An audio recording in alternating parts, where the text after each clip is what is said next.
The Flower Ornament Scripture. Archive.org.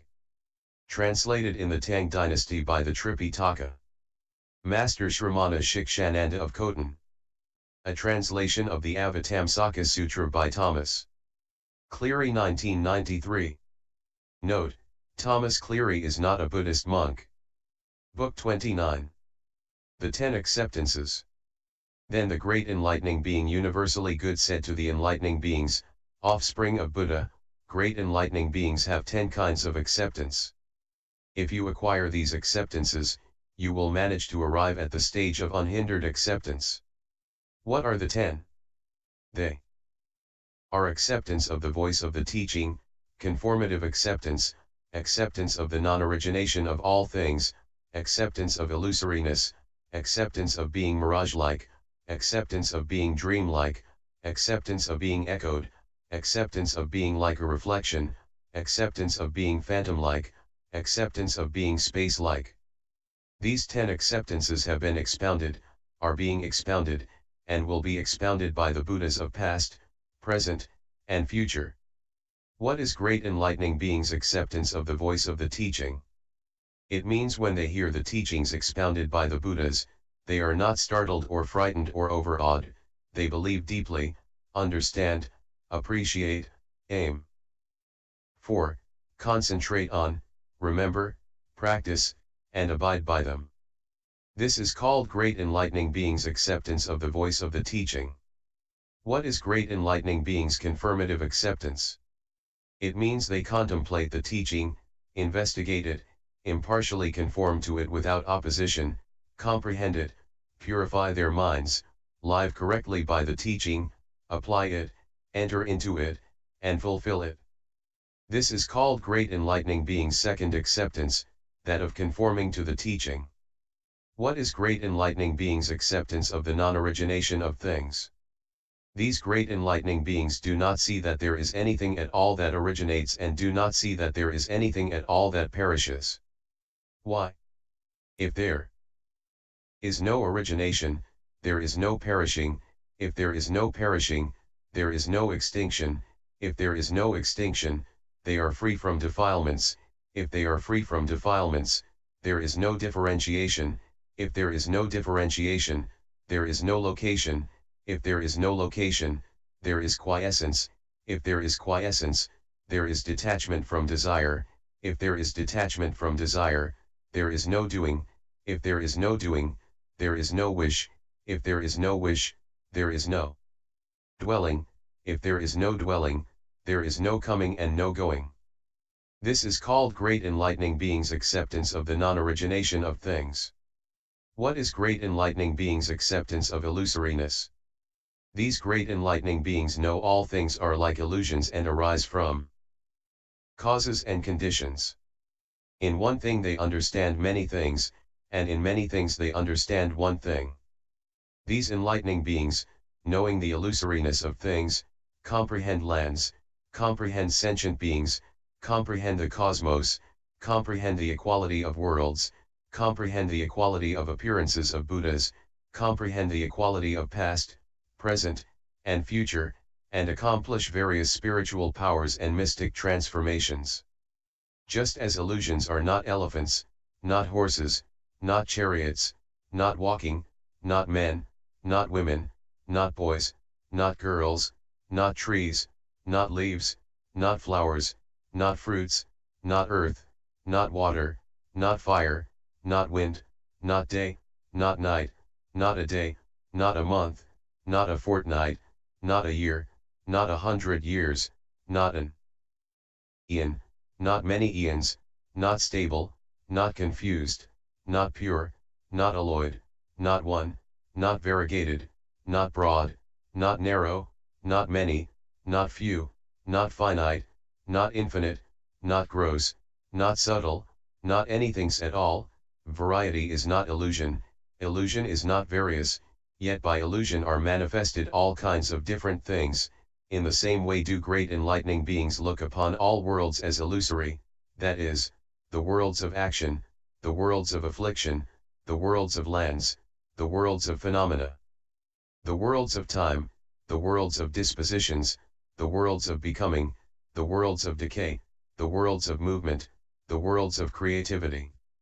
When great enlightening beings see all worlds as like illusions, they do not see beings born or dying, they do not see countries born or perishing, they do not see phenomena born or perishing, they do not see a past that can be differentiated, they do not see a future that has a beginning, they do not see a present that remains for even a moment, they do not examine enlightenment, do not discriminate enlightenment, do not see Buddhas emerging, do not see Buddhas passing away into nirvana, do not see abiding by great vows, do not see entry into the absolute, do not go out of the essence of equality. Though these enlightening beings develop Buddha lands, they know lands have no differentiation, though they develop sentient beings, they know sentient beings have no differentiation, though they examine the cosmos, yet they abide peacefully in the essence of reality. Silent and unmoving, though they realize past, present, and future are equal, yet they do not oppose the distinction of past, present, and future phenomena, though they are fully complete in physical, mental, and sense elements, they do not rely on anything, though they liberate sentient beings, yet they know the cosmos is impartial and makes no distinctions, though they know all things are beyond words and cannot be verbally explained, yet they always explain things with inexhaustible powers of analysis, though they are not attached to the work of teaching beings, yet they do not give up great compassion, turning the will of teaching to liberate all, though they reveal to them past causes and conditions, yet they know that conditionality has no movement. This is called great enlightening beings' acceptance of illusoriness. What is great enlightening beings' acceptance of being mirage-like? These great enlightening beings know that all worlds are like mirages. Just as mirages have no location, are not inside or outside, not existent or non-existent, not finite or eternal, not uniform or multiform or formless, but just expressed in conventional terms, in the same way do enlightening beings truly see and know all things, actually realizing this of all things, attaining complete acceptance. This is called enlightening beings' acceptance of being mirage-like. What is great enlightening beings' acceptance of being dream-like? Here great enlightening beings know all worlds are like dreams. Just as dreams are neither of the world nor apart from the world, not of the realm of desire, not of the realm of form, not of the formless realm, not arising, not disappearing, not defiled, not pure, and yet obviously manifest, in the same way do enlightening beings know all worlds to be like dreams, unchanging, because of being free like dreams, because of clinging like dreams, because of being inherently unconnected like dreams, because of being like the basic nature of dreams, because of being like visions in dreams, because of being undifferentiated like dreams, because of being like thoughts in dreams, because of being as when awakening from a dream. This is called great enlightening beings' acceptance of being dreamlike. What is great enlightening beings' acceptance of being echoed? Here the great enlightening beings, hearing Buddhas explain the truth, seeing into the nature of things, applying this practically, achieving realization and reaching the other shore, know that all sounds are the same as echoes, with no coming or going, appearing in this way. The great enlightening beings observe the voice of the Buddhas as emerging without emerging from inside or outside or both. Though they understand that this voice does not emerge from inside, outside, or both, yet it is possible to produce skillful expressions to accomplish explanation. Like echoes in a valley, it is produced by conditions and is not at variance with the nature of things. It enables sentient beings each to understand according to kind and to be able to practice this learning. Just as the wife of the Emperor of Gods can produce 1,000 tones in one sound without consciously trying to do so, so also do great enlightening beings enter the realm of non-discrimination, develop a voice that skillfully adapts to different types, and forever turn the will of the teaching in boundless worlds. These enlightening beings skillfully observe all beings and preach to them with a universal tongue, their voices pervading all lands in the 10 directions unhindered, causing all to hear the teaching differently according to their needs. Though they know sound has no origin, they manifest the sound of their voice everywhere, though they know there is nothing to say, they extensively explain all things. Their wondrous voice is impartial, all understand it according to species and type, while the enlightening beings comprehend this all by means of their knowledge. This is called great enlightening beings' acceptance of being echo-like. What is great enlightening beings' acceptance of being like a reflection? These great enlightening beings are not born in the world, do not die in the world, they are not in the world, not outside the world, they do not act in the world, yet are not inactive in the world, they are not the same as the world, yet are not different from the world, they do not go to the world, nor do they not go to it, they do not dwell in the world, nor do they not dwell in the world, they are not worldly or unworldly. They are not cultivating the practices of enlightening beings, yet they do not give up their great vow, they are neither real nor unreal.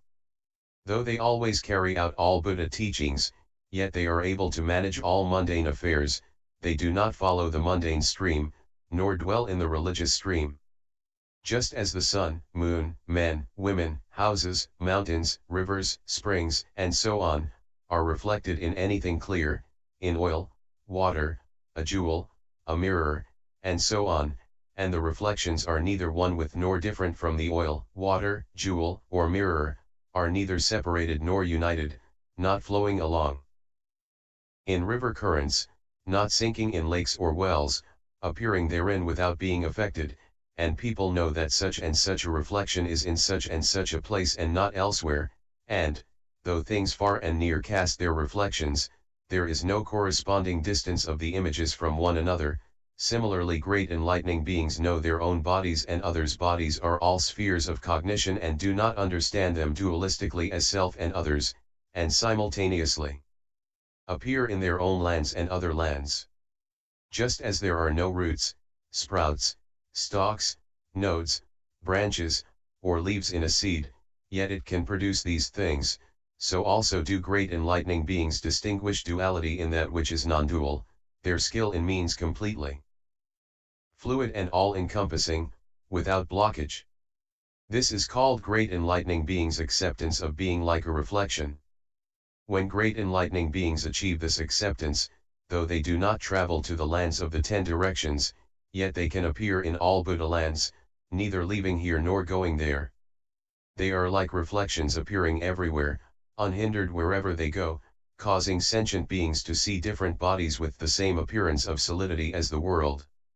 However, these differentiations are not differentiation, difference and non-difference do not obstruct one another.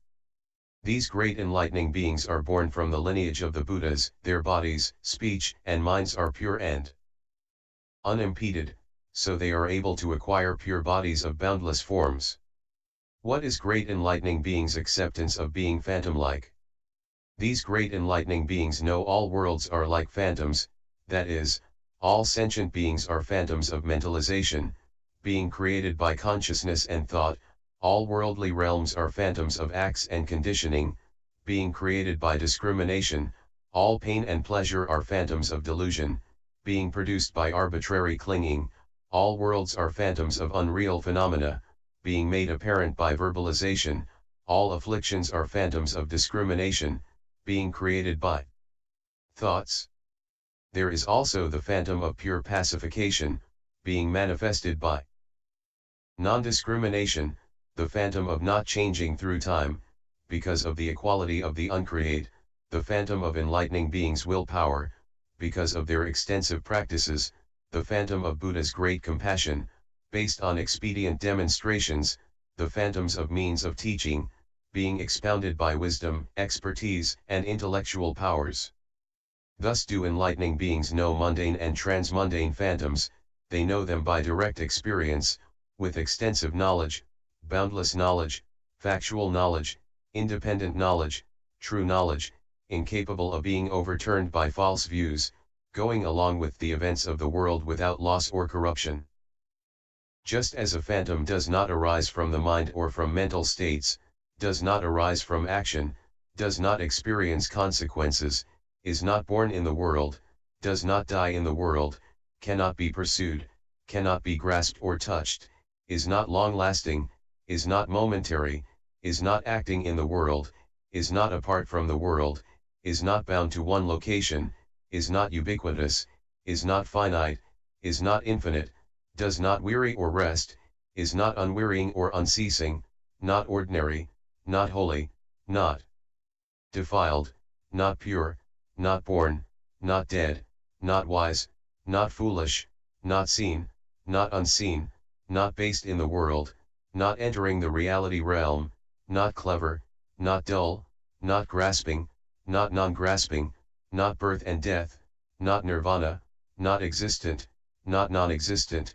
In the same way do enlightening beings course through the world by skill in means, cultivating the path of enlightening beings, knowing worldly phenomena, multiplying their bodies for phantom-like travel, not clinging to the world, not attached to their own bodies, not conceptualizing anything in the world or themselves, not dwelling in the world, not leaving the world, not dwelling on things, not aloof from things.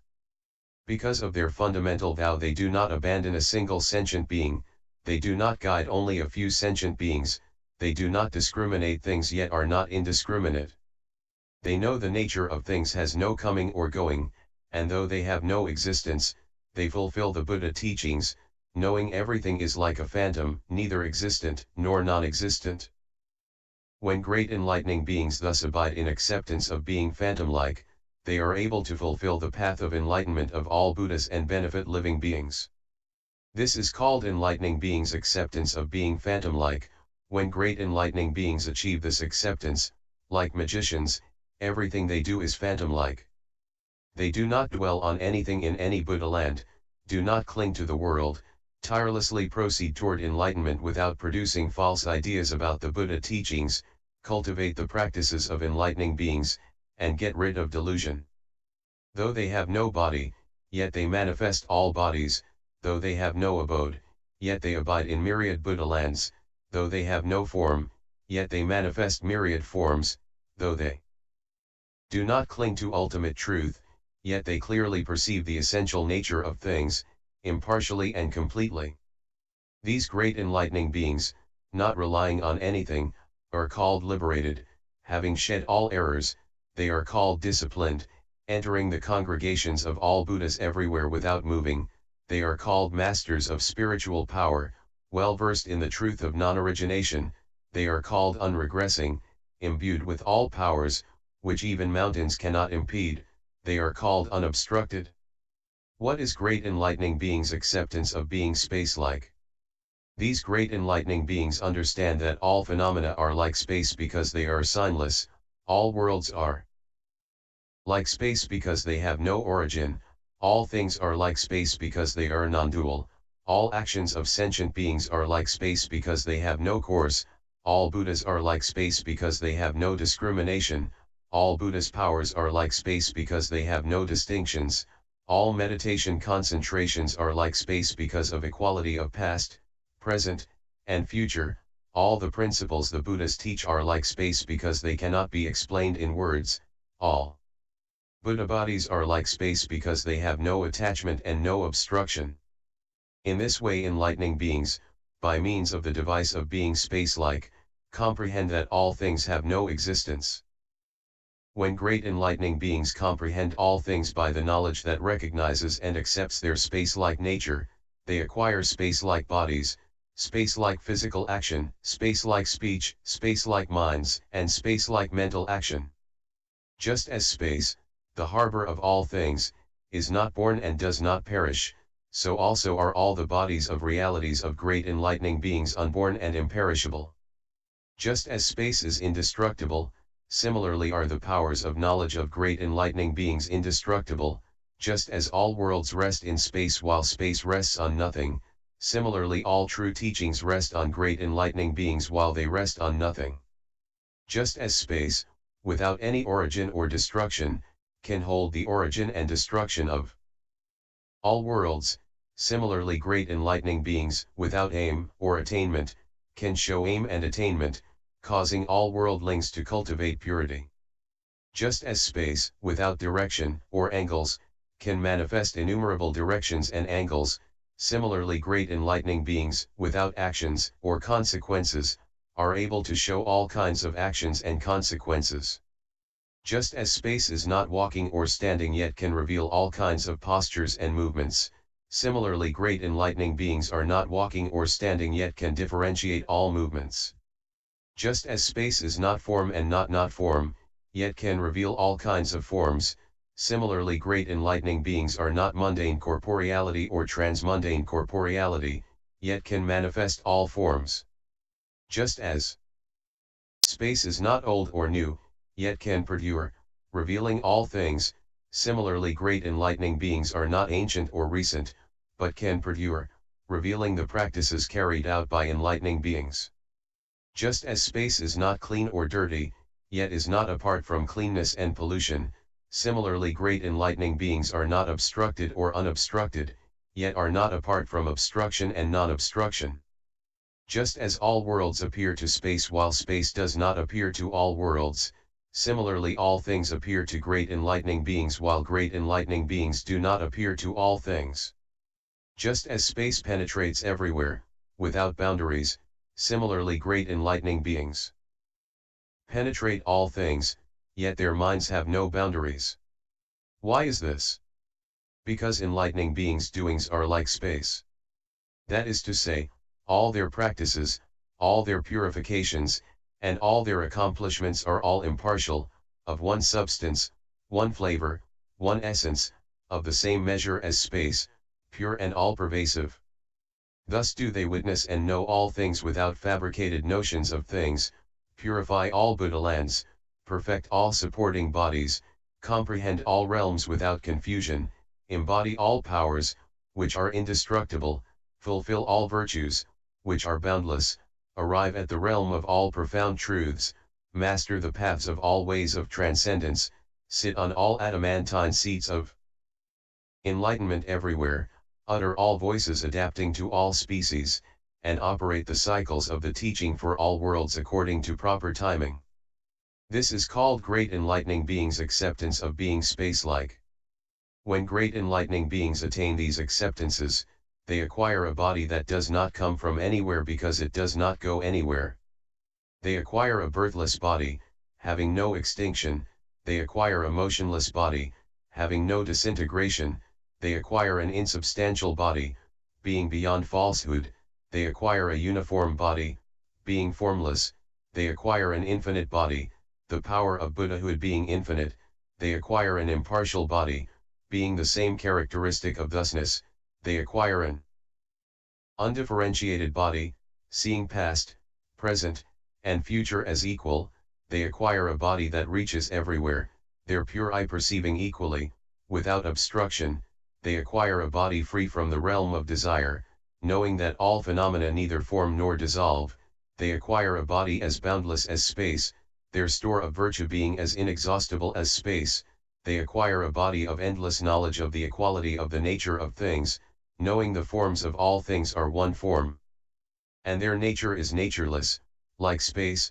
they acquire a body of infinite, unobstructed sound, being unopposed and unobstructed like space, they acquire a body of pure action of enlightening beings endowed with all skills, being unhindered in all places, like space, they acquire a body of continuity of succession of the oceans of all Buddha teachings, because like space they cannot be brought to an end, they acquire a body manifesting infinite Buddha lands within all Buddha lands, being free from greed and attachment, unbounded as space, they acquire a body ceaselessly manifesting all aspects of miraculous power, being boundless as the sky and ocean, they acquire a body of indestructible durable strength, sustaining all worlds like space, they acquire a body with all senses clear and sharp, indestructible as adamant, because like space they cannot be burned by the fires that end an eon, they acquire a body of power to hold all worlds, their power of knowledge being like space. These are called the 10 acceptances of enlightening beings. Then the great enlightening being universally good, in order to restate this teaching, spoke these verses. Just as people of the world hearing of a mine of jewels become glad at heart because they can obtain them, so enlightening beings endowed with great wisdom, hearing the Buddha's teaching, the most profound character of nullity, become calm at heart when they hear this teaching. They are not startled or frightened, nor are they overawed.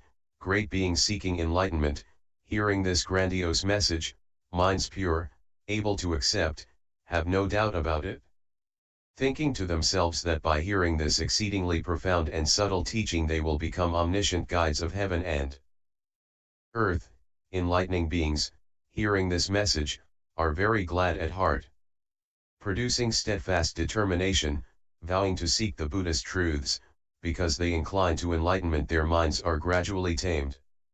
It causes their faith to grow, not repudiating truth, therefore, hearing this message, their minds are able to accept it.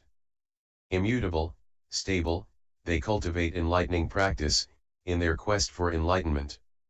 They proceed wholeheartedly toward that path. Diligent, vigorous, never turning back, they do not cast off the yoke of virtues. Because they seek enlightenment. Their minds are without fear, hearing the truth, they become yet braver and serve the Buddhas, gaining rapport with them. As someone of great fortune who has found a treasure of gold makes whatever ornaments are suitable to wear, so do enlightening beings, hearing this most profound doctrine, think and increase the ocean of knowledge, thereby cultivating conformity to the teaching. The existence of things they know accordingly, the non-existence of things they also know accordingly, as the truth of the teaching is thus. Thus do they know all things. Achieving a pure mind. Thoroughly clear, full of joy. They know things arise from conditions and vigorously cultivate practice, they see all things impartially and comprehend their inherent nature. Not straying from the Buddha's teaching, they are aware of all things, their determination is always firm as they purify enlightenment. Immovable as mountains, single-mindedly seeking true awakening, with a mind inspired to effort they also cultivate the path of concentration, practicing diligently for countless eons, with never any regression or digression. The principles enlightening beings enter are the sphere of action of Buddhas, able to know them thoroughly. Their minds without aversion or sloth, as the Peerless One teaches, they look upon things impartially. Without impartial acceptance none can attain equanimous knowledge, following the Buddha's teaching, they accomplish this facet of acceptance, they know things as they are yet have no notion of things. All the gods of the 33 heavens eat from the same vessel yet their food is not the same, the various foods they eat do not come from the 10 directions, they spontaneously appear in the vessel according to the actions of the gods. In the same way do enlightening beings observe all phenomena as arising from conditions, having no origin, they have no destruction, having no destruction, they have no extinction, if there is no extinction, there is no defilement. In the changing things of the world they know there is no change, there being no change, there is no location, and no location means nullity. Their minds without attachment. They vow to liberate all the living, thinking only of the Buddha way, never distracted or perturbed, ever with compassionate will acting expediently in the world. Diligently seeking the 10 powers. They are in the world without lingering, without coming or going, they expediently teach the truth. These acceptances are supreme. Comprehending truth without end, entering the cosmos of reality. Yet actually without entering anywhere. Enlightening beings abiding in these acceptances see the Buddhas everywhere simultaneously giving them directions, this is called getting the joy of Buddhahood. They comprehend the nullity and purity of all things of all times, yet can influence sentient beings into the path of virtue. The various things of the world are all illusory, if one can know this is so, one's mind will be unshakable. All acts are born from mind. Therefore it is said mind is like magic, if one gets rid of this false imagination, one extinguishes all paths of existence. Just as a skillful magician causes forms to appear, causing the masses to crave them in vain, while they ultimately get nothing, so also is the world, all in it is illusion, without essence or origin, yet appearing variously. Liberating living beings, letting them know things are illusory, living beings, 2. Are not other than illusion. On comprehending illusion, there are no living beings. Living beings and lands. All things there are in all times, in the same way, without exception, are all illusory. Making illusory forms of men and women, elephants, horses, cattle, and sheep, houses, ponds, springs, and such, gardens, groves, flowers, and fruits. Illusory things have no awareness and also have no abode, ultimately of the character of nullity. They only appear according to imagination. Enlightening beings are able to see things of the world this way: all things, existent and non-existent, they realize are illusions. Living beings and lands are made by various acts.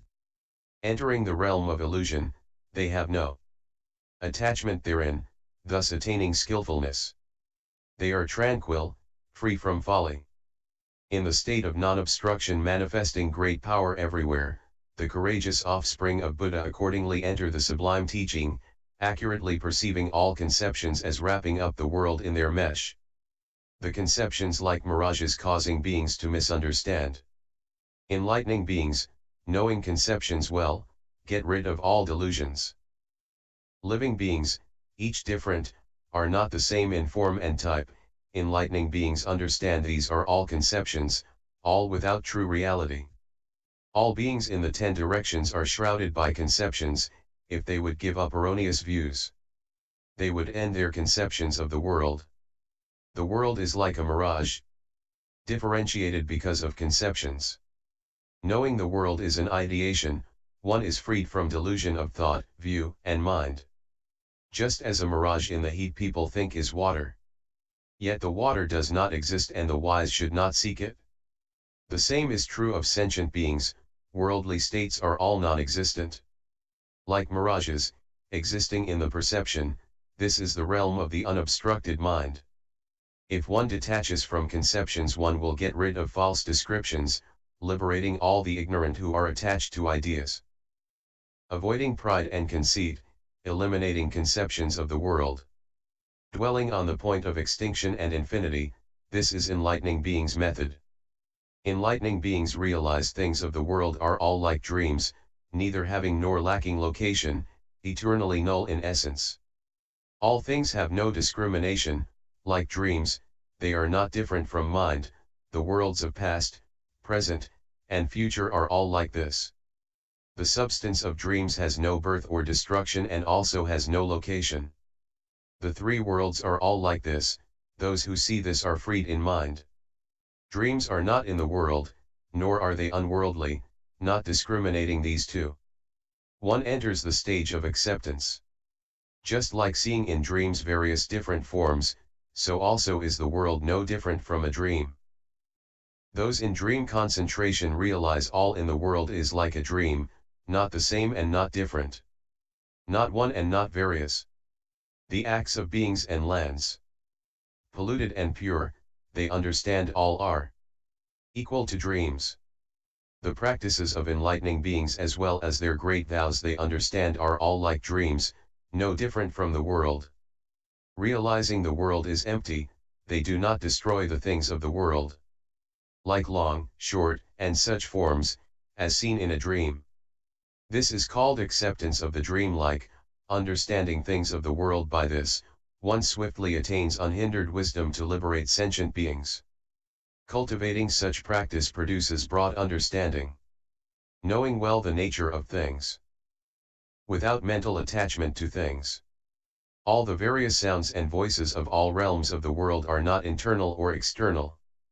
Realizing all are like echoes, like hearing all kinds of echoes, the mind doesn't discriminate. When enlightening beings hear sounds, their minds are also like this. Looking to the Buddhas and listening to the sound of their teachings, their discourses without number, though they hear, they are not attached. As echoes come from nowhere, so do the voices they hear, yet they can distinguish the principles and not violate or mistake them. They understand utterances while not discriminating among voices, knowing all voices are empty and null. They broadcast pure, clear sounds. Understanding truth is not in words, they enter the wordless realm, yet can explain in words, like echoes filling the world.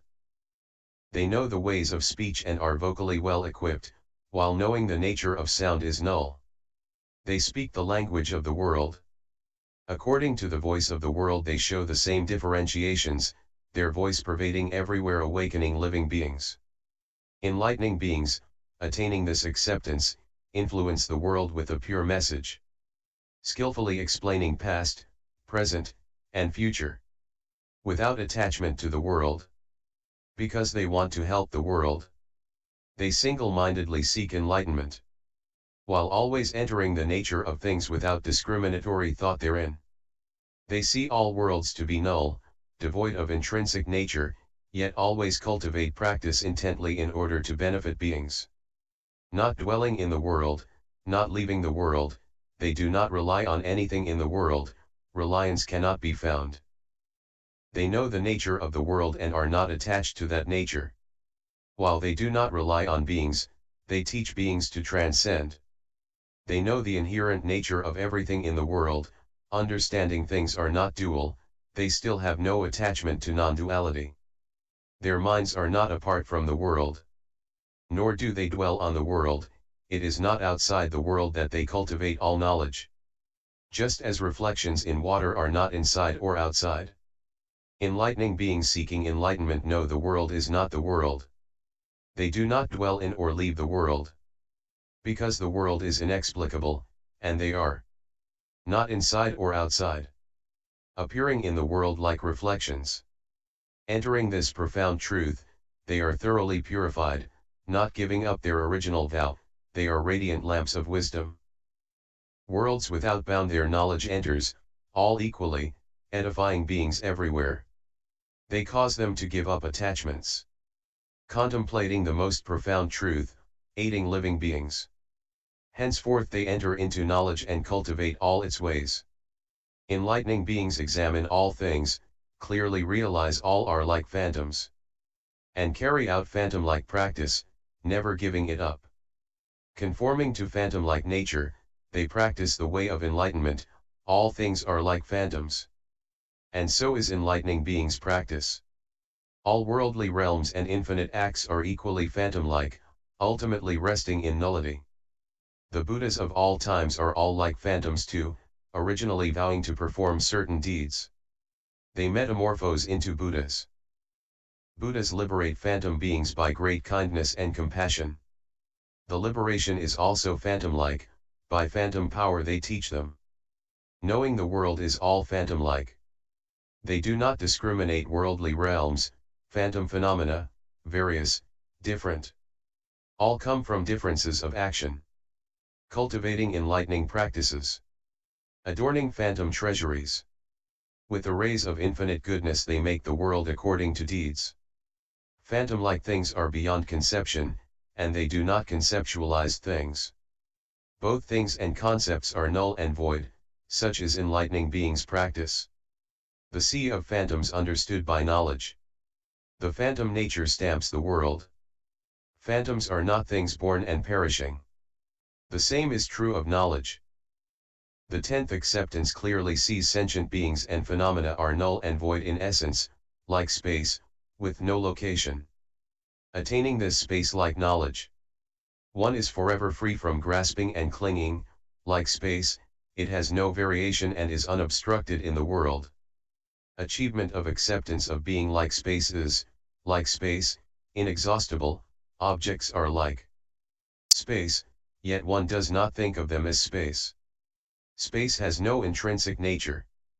And yet it is not nothingness. But has no variation, the power of knowledge is also like this.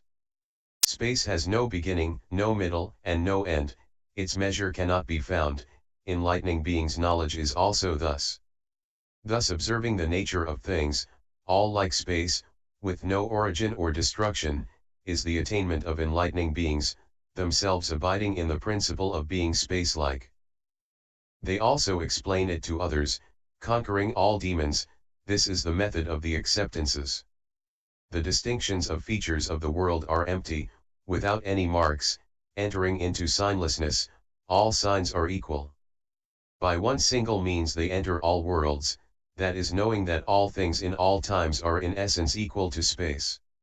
Knowledge and voice and the enlightening being's body are in essence like space, all are quiescent and void. These 10 acceptances are cultivated by offspring of Buddhas, their minds rest at peace. And they explain them to others. Learning them well, they develop great power, the powers of truth and knowledge become means to enlightenment.